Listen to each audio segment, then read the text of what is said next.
round the lawn. Isn't this fun? Lovely stroll on the moors. Did you hear that? I heard that. What is it? You think it's a dog? Nice doggy. Good boy. What happened to them? Well, the police report said they were attacked by an escaped lunatic. A wolf. My friend Jack was just here. Told me that I will become a monster in 2 days. Your dead friend, Jack. Yes. Gotta believe me, David. Believe what? You're one of the undead, and I'm a werewolf. Tomorrow night's the full moon. You're gonna change. A what? You'll become... I know. A monster.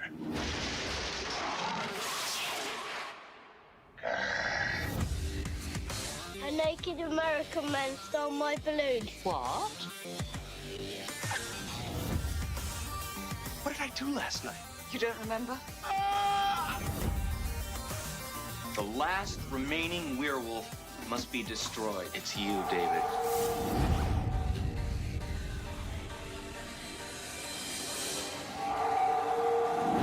Run! Good Lord.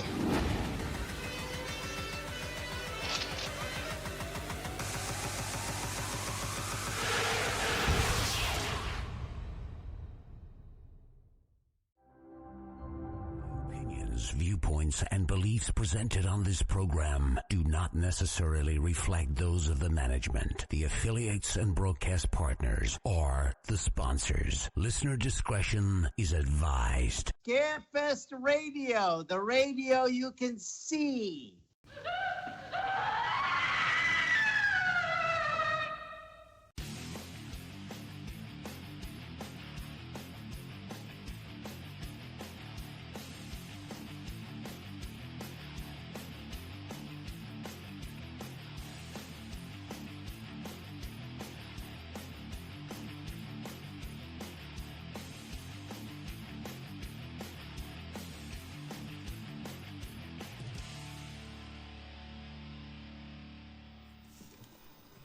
And hello and good evening, everyone, and welcome to Scarefest Television. The original broadcast date, March 29th. March is behind us. We're getting ready to start April. And we've got Chad Harlan is my co-host tonight. Hello, Chad. Good evening. How's everybody doing? And David Naughton is our guest tonight. Tonight we have 3 celebrity announcements. We have Joe Lewis reviews Ghostbusters Frozen Empire. And without further ado, because he's the reason you guys are here, David, welcome to the show. Thank you. Thank you very much. Now, I have to tell you, your IMDb amazes me in that you got this major role in what turned out to be a major horror movie. I would call it a cult classic, very early in your acting career. Was that an audition thing? Did somebody run into you at the malt shop? How did you land that role on American Werewolf in London? Well, let's see. I had an opportunity to meet with John Landis, who at the time was looking for his 2 guys. You know, or as he called them, the boys, which we kind of were at the time. And so I had an opportunity to go to his office at Universal and sit down and meet with him. And it was just a really informal get-together, audition, if you will. Not really so much as in a classic audition sense where I had to read for him. I just had to sit there and talk to him, and we had a nice little conversation, and he gave me this script. He says, read this, and told me to call him at his office the next day, which I did. And he said, so you want to be a werewolf? And that's kind of how it happened. Now, what he needed to do is for us to cast these roles and to get us with Rick Baker as soon as we possibly could be there, because Rick needed the guys for his part of the ordeal. Now, okay. when you made this movie, this is me being a fanboy a little bit. This is the first horror movie that I remember. I remember this is one that when they showed the morphing into the werewolf, all done. That's before CGI too, people. That's a real thing. I remember just sitting there watching the movie with my mouth open, thinking how great this is. When you all made that movie, did it even sink in to you what you were making, or was it just another movie? Well, we were over in London on our own, pretty much, away from the hustle and bustle of Hollywood. So, but John Landis certainly was well known at the time, and not as much of certainly more than we were, of course, and so we knew it was going to be something special. We didn't think that we'd be talking about it 40 years on later, but we knew at the time it was going to be kind of a special event. Now, before I toss you over to Chad, okay. Now, first of all, I don't know why, other than it's just some psychology, because back in the old days, I watched TV. I thought you were in more actual movies that I'd seen. Going through your IMDb now, though, I realized, you popped up on television like every month or two through the 80s and 90s. So kudos for that. But, okay, that's a long way to getting to this. What was it like working with you ended up working with three of the absolute most beautiful women in movies. Jeannie Gutter, who said Logan's Run, oh my God, I thought she was the most beautiful creature in the universe. You went on Shannon Tweed, even Vanna White. How did you manage that? Just I guess lucky. I guess certainly Jenny was a true professional. We knew of her work, and everybody knew of her. And she was the only, lady in this movie, really, So that was just our good luck. I mean, here we had, a young, John Landis, Griffin Dunn, and myself, and Jenny. And so that was, we all had our crushes, I think. Shannon Tweed as well. She wasn't a skier, but, she was, after all, Playmate of the Year, and, was I don't believe at the time we did the film, that she knew, that she had yet met Gene Simmons. I'm talking about, and of course, and she was just another, a sight to behold. And again, we were just all these young guys with our crushes, and then of course with Vanna as well, another very well-known lady, and. Here we were trying to make the goddess of love, and yes, she was. Chad, over to you. Good evening, David. I'm excited to talk to you. I'm a big fan of a lot of your work. So I will admit, though, that my first exposure to you goes back to Dr. Pepper.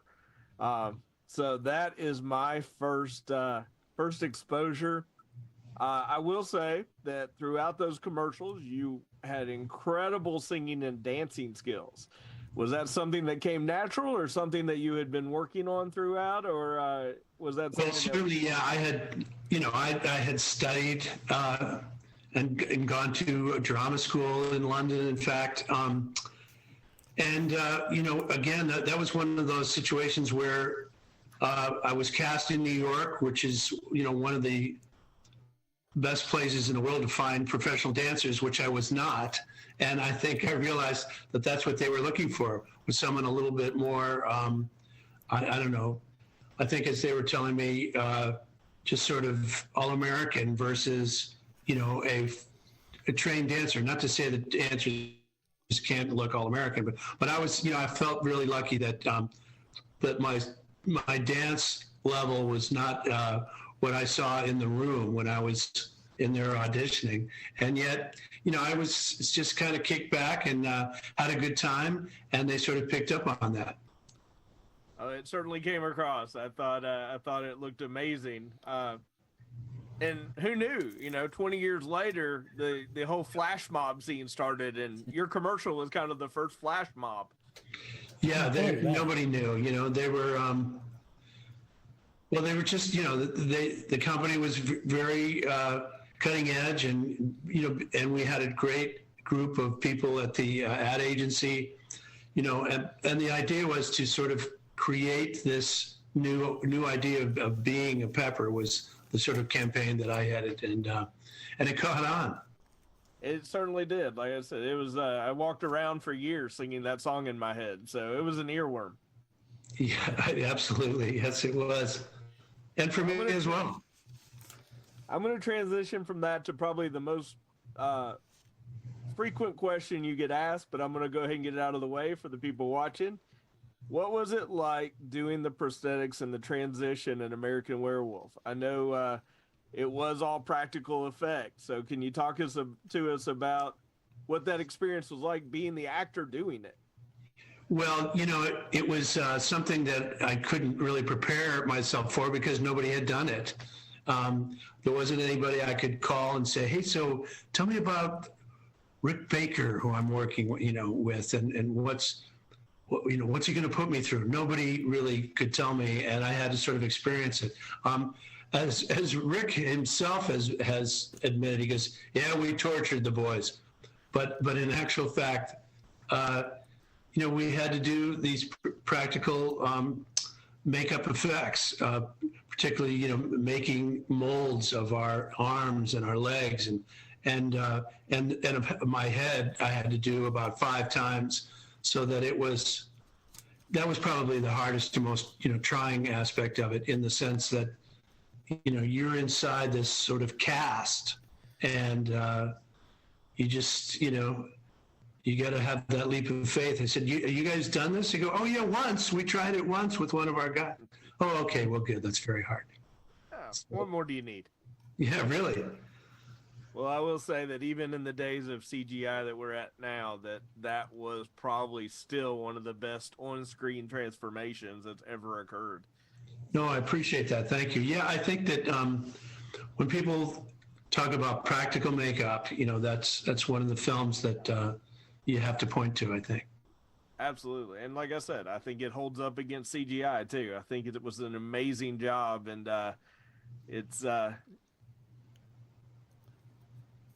I said, I enjoy watching. I watched it again, preparing to talk to you just to get some notes on that, and it still holds up. I enjoyed watching it every bit as much as I did the first time. Well, great. Thank you, Chad. Appreciate it. Tell us a little more about making that. And I have one specific weird question that maybe I just missed it, but it seems that Disney characters pop up throughout the film. Was that a reference to something, or just Mickey Mouse was there? I'm not really sure what John was thinking of. John Landis, of course, who wrote it, the screenplay, as well as directed. So it never really came up. It was just sort of a given that, oh, there's Mickey. So let's to interject a little bit of humor, he would, occasionally go, hi, David, or whatever he was. That's a specific time. And so I think that was really it. I don't think there was much more of an homage to Mickey, but. Well, when you got a horror movie that also incorporates the Muppets and Mickey Mouse, I mean, how can you go wrong with such a... Yeah, he covered a lot of ground, Mr. Landis. We are coming up on our first break, so I'm going to go ahead and throw to that, and we'll be right back with David Naughton.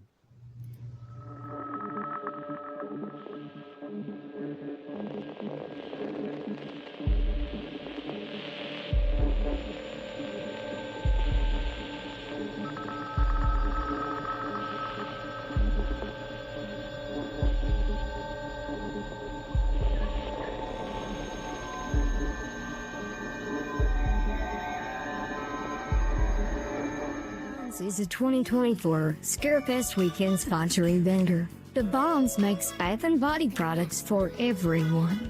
Ashley Dobbs makes unique small batch hand-painted bath bombs, plus sugar scripts, whip soaps, and body oils. Find the bombs on Facebook and at the monthly Central Kentucky Mystical Market in Lexington. Scarefest Weekend sponsoring vendors make the event happen. Be sure to tell them that you heard it here on Scarefest TV. And welcome back, everybody, to Scarefest Television. Okay, Hot Dog the movie is the quintessential 80s movie. Do you realize that it had gratuitous nudity? It had a soundtrack that just every song in it, even though some of them were actual real songs off the radio, but the soundtrack for that movie, it just, when you hear it, you go, oh my God, this is the 80s. Now, another long way to get there. During that movie, did you actually ski any? Yes, I did.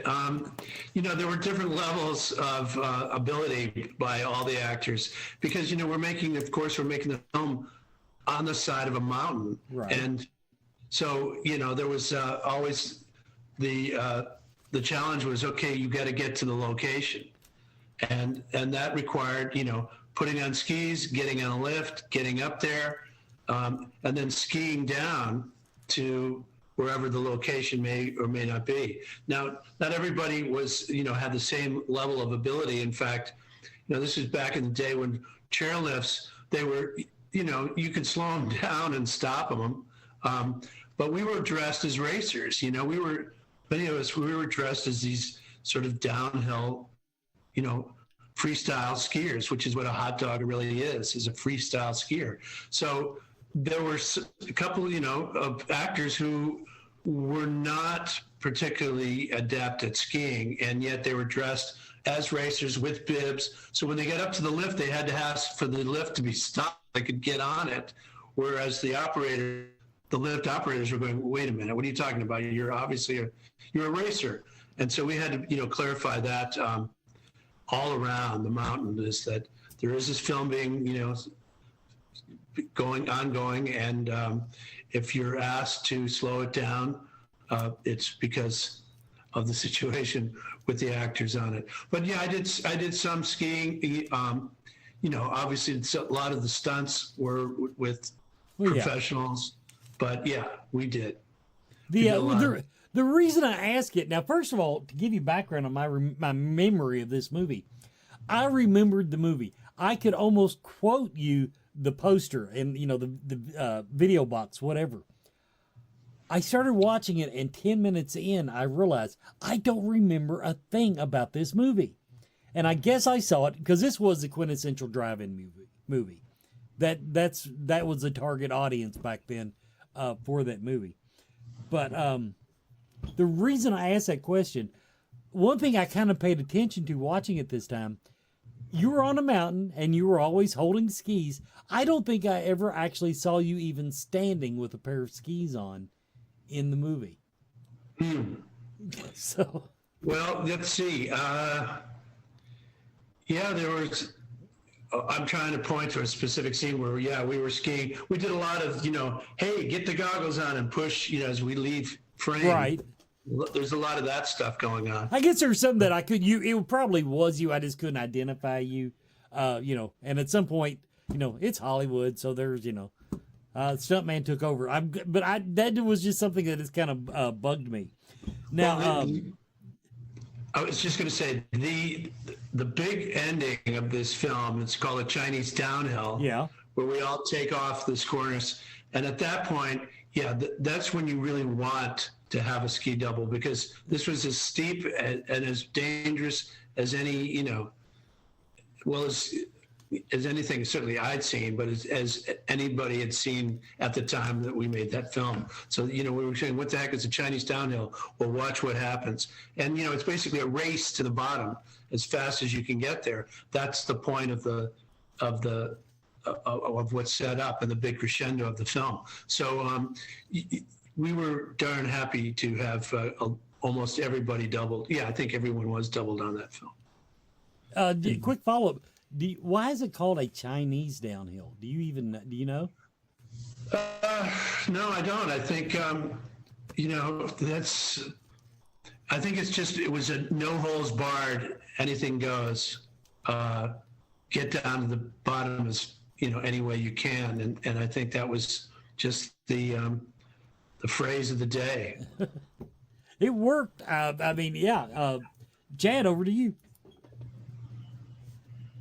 David, you already touched on it a little bit, but I'd like to go back and find out, how you got where you are. So you said that you went to school in London for acting. Was that a childhood dream or something that came about a little later?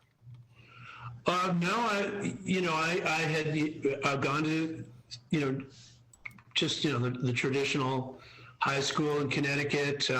Went to the University of Pennsylvania as a undergraduate, graduated, and it was there at Penn that I got interested in drama schools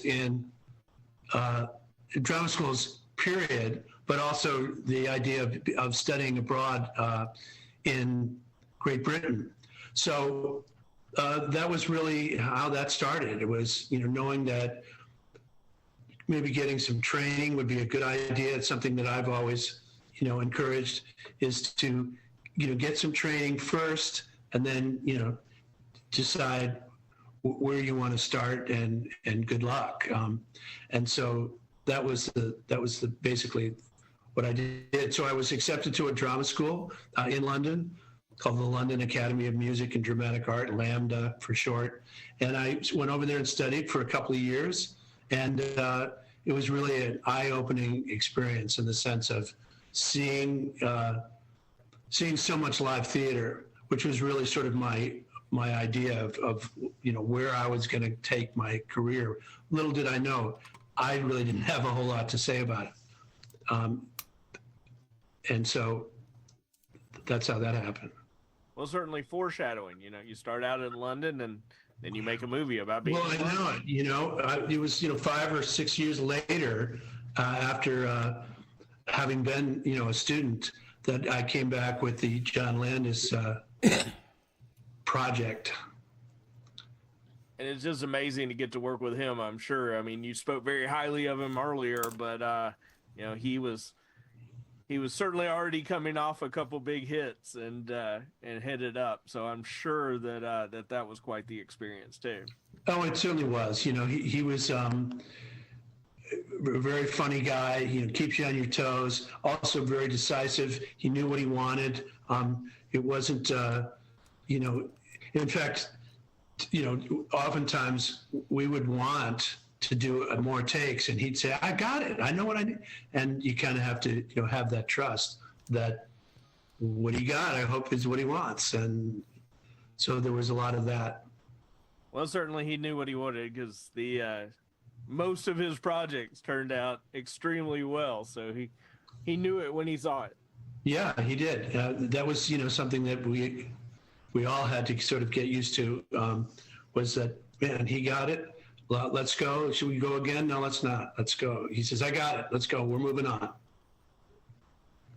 From at some point in your career, you transitioned from that, and like Wes kind of talked about a while ago, you were in every TV show that I think I can name, including a whole lot of my favorites. So how did you transition from the film over to TV? Was that calculated or opportunities presenting themselves? Yeah, I think really more opportunities, present themselves. This was, back when, you were, I don't know how the best way to put it was, you may have a plan and want to hold out for something particularly, but what I was basically doing was looking for new and challenging roles. So that's how that kind of, it's sort of every actor's dream to sort of do that, but that's how it didn't matter to me, even though back in the 70s and 80s, there was, you were either or, are you a film person? Are you a TV person? I don't know how much that's changed. I think it has changed a lot because you see people overlapping all the time now. But even then, I was just interested in the, the challenge of roles and saying, yeah, let's give it a shot. Well, you worked with a lot of amazing people. Like Wes listed some earlier, but I know you were on Sybil. You did Crossing Jordan.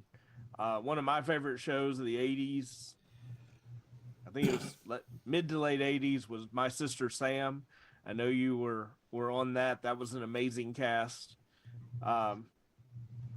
I wanted to go back and rewatch some of that so I could talk to you a little bit more about it specifically, because I know you did quite a lot with that show, but it was one of my favorites at that time frame. So was that a good experience, or what was it like working on that set? On which My Sister Sam. My Sister Sam was great. You know, it was wonderful. People remember Pam Dauber certainly was the lead. Unfortunately, we lost Rebecca Schaefer, who was on that show as well, and it was, you know, they were the co-stars. I was, you know, one of the supporting neighbors. It was just a wonderful experience, and one that you know, I think we all really enjoyed. Like I said, Pam Dauber was coming off Mork and Mindy right about the time that was getting started, and it was good to see her play a different role, and very much enjoyed that show. We are getting pretty close to the bottom of the hour, so I'm going to go ahead and toss it over to the next break, and we'll be right back. Today's Crypt features deals with talents in the horror community, from mask makers, sculptors, artists, and more. Plus, podcast Live in the Crypt, shooting the shiz with BK and the Swag, and BK and the Bees, Horror Buzz. Visit their website, join their Facebook group, and thank them for being a Scarefest sponsoring vendor.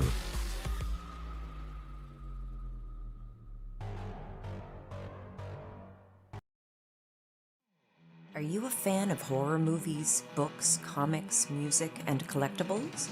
Room Org magazine is for you. Subscribe today to receive 6 or 12 print issues annually and join me, executive editor Andrea Cibisati, on an ongoing journey through the horror genre of the past, present, and future. Plus, get access to unmissable special editions such as A Century of Witches, 50 Years of Gore Cinema, British horror movies, and so much more. Room Org, the world's premier horror and culture and entertainment magazine since 1997. Accept no substitute.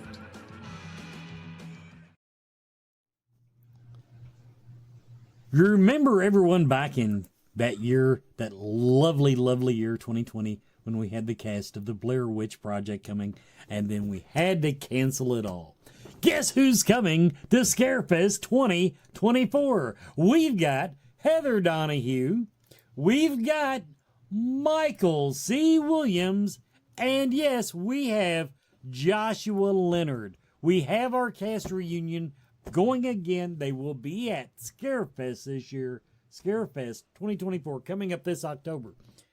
Now, if you would like to volunteer for Scarefest, I need to do an entire episode about just what it entails to become a volunteer for Scarefest. But if you would like to be a part of the organization, if you would like to have fun, but get a little behind-the-scenes experience at a horror convention, and a big one, if I do say so myself, go to scarefestweekend.com, fill out the volunteer application, and we will be getting back with you. Now, we also have speaker applications on the website. I advertised that on one of the Facebook groups the other night, and we got a bunch more applications. So anyway, if you're an expert in something or an authority in something, or you just like to bullshit, if it's a weird or horror-related topic, paranormal, ufology, anything like that, we would love to take a look at what you could give us. Go to scarefestweekend.com and select the speaker application. The Scarefest Horror Film Festival is taking entries. We are up to 50, Chad, 50 entries already. So I think that's pretty darn good. Early. It's Scarefest Weekend. Click the link. It's over on Film Freeway. You just fill out their stuff, and we will get it judged. And we'll see if you get to have a screening at the Scarefest. And everybody, don't forget, coming up in April 14th, one-day event. First time we're doing a one-day event. Central Kentucky Mystical Market at the Clarion Hotel, 1950 Newtown Pike, Lexington. We're moving it to the new convention center on the back end of the building. So I believe that's why we had to come back to one day. But Sunday, April 14th, 11 a.m. to 5 p.m. Come see us in Lexington and look them up on Facebook. They've got a great group and a page to keep you informed. Hey, the Lions Club Run for Sight. I will be running in that next Saturday, April 6th. I want to thank my sponsor, Barbara Jane. But that's right, I smoked for 40 plus years, 41 years actually. And now I'm running 5Ks just because I'm a douchebag and I can get away with it. And if you want to see how I got there, Sleepaway Camp Cosplay will be your reward. I'm at 52 members on my Patreon. So I'm doing the Sleepaway Camp cosplay you see right there. I'm going to premiere it at FrankenCon. But as soon as I get my 100 members, if I hit that 100 member mark, and it's only 25 cents a week, it's not like it's a big deal, $1 a month. You can join for $1 a month. I will do that with a temporary tramp stamp at Scarefest. Yes, I absolutely will. Go to patreon.com/ScarefestRadio. Now, back to me and my guest. David, welcome back. Thanks for sitting through all my bullshit. Okay, I don't think any episode now from here till we're both long gone will be complete without a discussion about Attack of the Killer Chickens, the movie. I saw that on your IMDb. That's how you know you've reached stardom, by the way. You were in that movie for like 60 seconds, and you're like the second starring role in it. How'd they talk you into that? That's a good question. I wish I had a better answer for you. I'll put it this way. I had to rent it, and so I hope you got some of that money. That's all. I'll leave it there. It's actually very entertaining, and with that title, I didn't expect a lot going in. But I was disappointed that your role as you played president was so short-lived. Yeah, my understanding was it was just sort of a cameo, and I guess that's pretty much how it was left. Yeah, it was brief. It was brief and fleeting, but I was on IMDb and I saw it and I said, well, when you see a title like that, you've got to go watch a movie. You got to look in. I know. Now I do want to ask you. Okay, now this one goes way back. I forget what year it was. What year was? I guess it was still early '80s. Goddess of Love with Vanna White. Now, if I remember correctly, that was actually a TV movie, correct? Yes, it was. Okay. Was that your first respectable role? And when I say respectable, you were it felt up until then that they were shaping you to be the frat boy, the bad boy type. Now here you're a responsible, engaged man and everything. Gosh, I don't know. Well, I guess I should wait for the question, but yeah, I didn't really see myself that way. As far as the bad boy part, you didn't? Well, not really. Maybe that's just something I missed, but no, it was just it was an opportunity to work with Vanna, on a big project for her, and we had some interesting folks in it.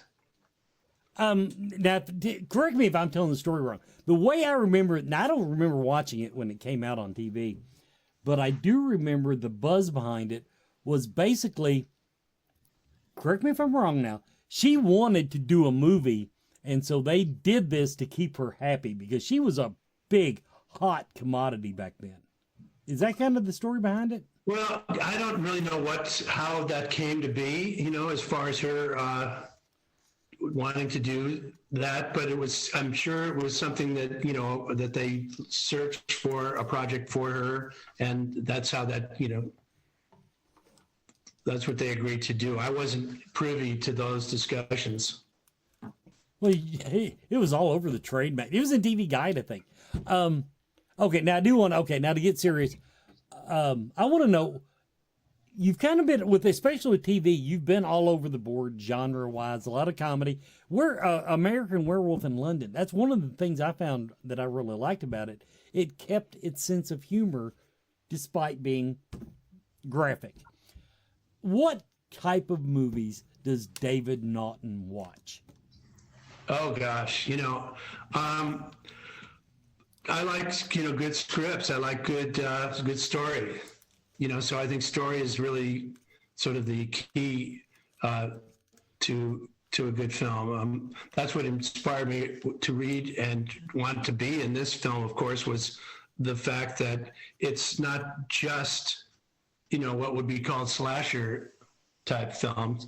It had a story. There was a romance and a relationship with two guys, and the prospect of a friend coming back and telling this character, his friend, that he needed to take care of business, basically, because he was going to go into yet another world, which was the undead. So it's pretty multi-level, and that was pretty inspiring for me to be a part of. But yeah, it's really story for me is the key.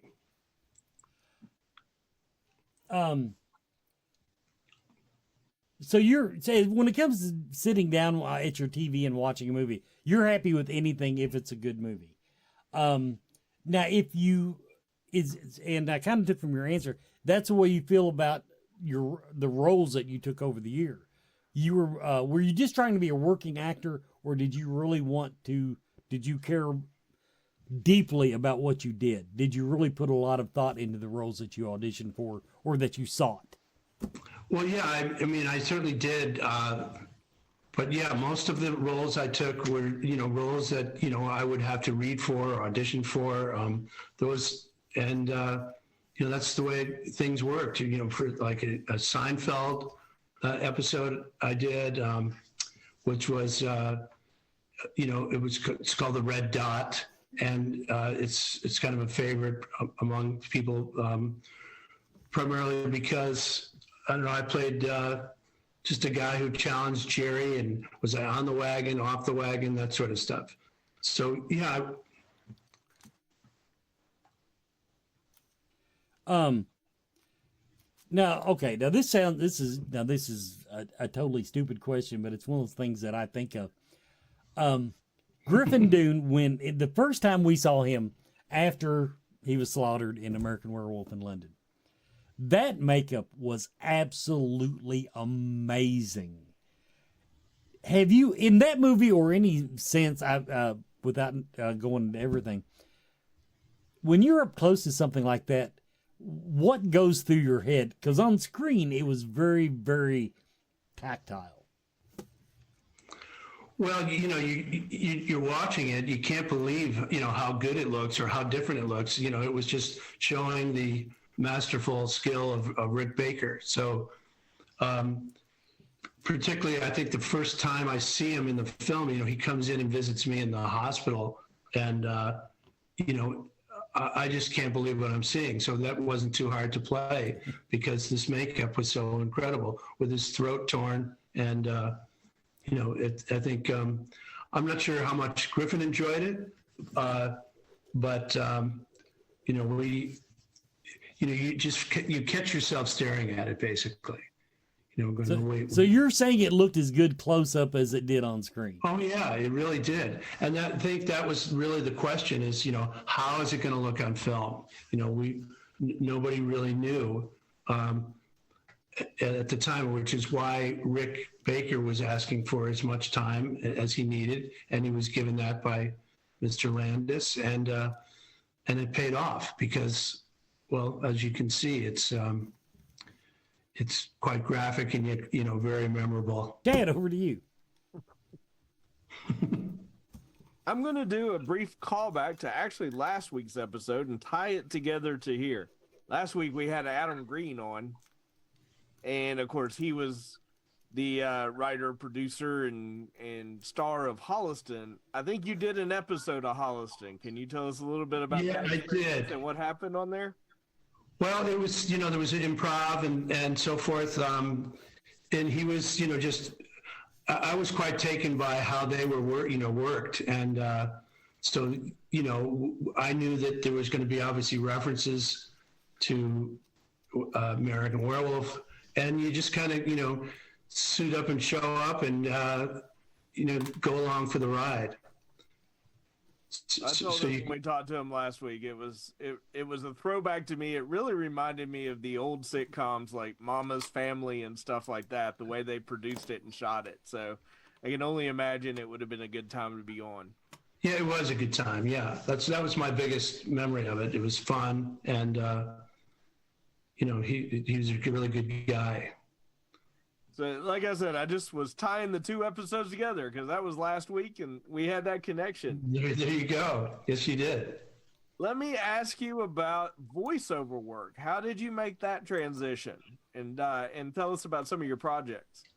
Well, I just voice is a very popular thing to do. I mean, everybody wants to do it, and you get an opportunity to or not. Again, you have to, lay down some vocal tracks and submit them, and hopefully you're picked, and that's kind of, I got lucky on a few projects and was able to voice characters. Well, I noticed that is starting to be a bigger part of your repertoire, and I know how popular that is. So I've gone to conventions before, and people you've never seen or heard of have lines out the door because of their voiceover work. So I can certainly see why oh yeah, who are already talented in the acting part want to move into that genre. Absolutely. It's true. And it's international. And as you say, you may not necessarily, know the face, but, if you're familiar with the projects, then, you know who these people are. I can't say I'm, well-versed in all those, but, yeah, no, they do very well. Yeah, like I said, there's long lines for people who make video games and oh, yeah. voiceover, and I can only imagine. I mean, you have such an iconic voice from your other roles that it translates well. Well, thank you, Chad. Appreciate that. I'm going to go ahead and toss it. We're up to our next break, and we'll be right back with David Naughton. Trick Studios is a Scarefest weekend sponsoring Bender. Trick or Treat Studios is the one-stop shop for high-quality Halloween and horror. Shop masks, costumes, figures, collectibles, games, and more from your favorite movies. Find Trick or Treat Studios online at trickortreatstudios.com.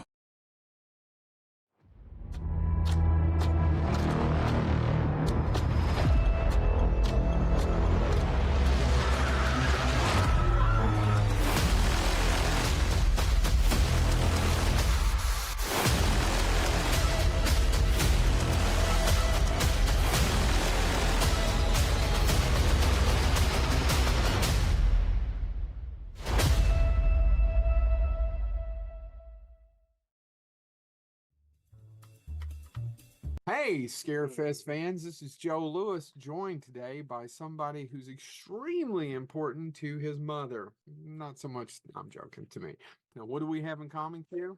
We both like Ghostbusters. We both love Ghostbusters. King Kong. And King Kong. We both love King Kong and Ghostbusters, but this week we saw Ghostbusters what? Frozen Empire. Frozen Empire. And did we like it? Yeah. Yeah. Did you like it or did you really like it? Really liked it, and it was a little creepy. Now, why was it a little creepy? Like in the horns and all the little creepy. Oh, the horn guy, the main villain? No, like him trying to get his horns in his head is creepy. Trying to get his horns in his head are creepy. Yeah, I agree with that. It is a little. I've introduced my son to the real Ghostbusters, and it's a lot like the real Ghostbusters cartoon I like from the 80s. Ghostbuster movie, but the second one I like the costume, but the first one has more action. Yes. What did you think of Frozen Empire? What was your favorite part? The bicycle on itself. Oh, the tricycle when it rolls up to the station because it's possessed by the possessor ghost. What else? Who was your favorite Ghostbuster? Ray and Peter. Ray and Peter. Well, that's two, but that's okay. So Ghostbusters is a family tradition in the Lewis household, and by that it's just my son and I. And we do love Ghostbusters. And I did.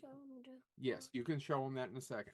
Well, I did make a deal. If when we saw Ghostbusters, he had asked several times if he could help review. And the funniest part of Peter, he knocks on the door and they were like, Peter, you scared us.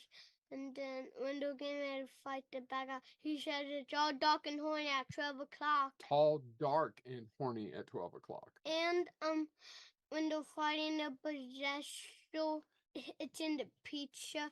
And then it jumps off the table, then slime comes up and eats it. Slime? Who comes up and eats it? Slimer. Slimer? Do you and like? Then he goes up into a scene, and then kid says, "I know that guy." Trevor, played by Finn. So if you watched Afterlife, and you think right, and you like that, you're going to like Frozen Empire. Is it a big mess? Yes, there is a lot of stuff that doesn't quite, but it was made. Have one bad word, have the A word. Okay, it may have a couple of bad words, but it's not too bad for kids. It's a big mess, but it was made. It's a little creepy for 6-year-olds. It's a little creepy, but I'm not a good dad, so I took you, right? Very much so. Ghostbusters Frozen Empire is made for the Ghostbusters fans. If you're not a Ghostbusters fan and you thought Afterlife is meh, then this is going to be about the same. But if you loved Afterlife and you like Ghostbusters, then this movie's for us. It's made for the fans. The Ecto one is cool. The Ecto one is cool. So this has been Joe Lewis and what's your name? Quentin Lewis. Quentin Lewis, and we have reviewed what movie, Q? Quint? Frozen Empire. Ghostbusters Frozen Empire. So go see it, and hey, where are you going? Going to put this up. We're not done. We're still recording. And there's the trap. This is a Ghostbusters popcorn bucket from the Regal. There you go. Look how awesome that is. It's awesome. Now, this has been Joe and Quentin B. Farnsworth. Quentin B. Farnsworth, as I call him, or as I like to call him, son, or Quint. And I appreciate him going to the movies with me. I'm glad that we have something to do. So I agree. Go out there. And the reason I'm wet is because I don't show my swim lessons. He just had his swim lesson when he just got back. So go out there, spend some time with your kids, be a bad dad, and take them to see movies that they're too young for, like I am. My bad dad? Very much so. Ash the cat.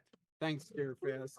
Hi, Dad. Yeah, he can see me. Yeah, they've seen Ash before. Sayonara. Go see Ghostbusters Frozen Empire if you're a Ghostbusters fan. And we're going to do a Ninja Turtles review someday. Someday we might do a Ninja Turtles review, but probably not for Scarefest. We battle. Well, I'm going to go nuts.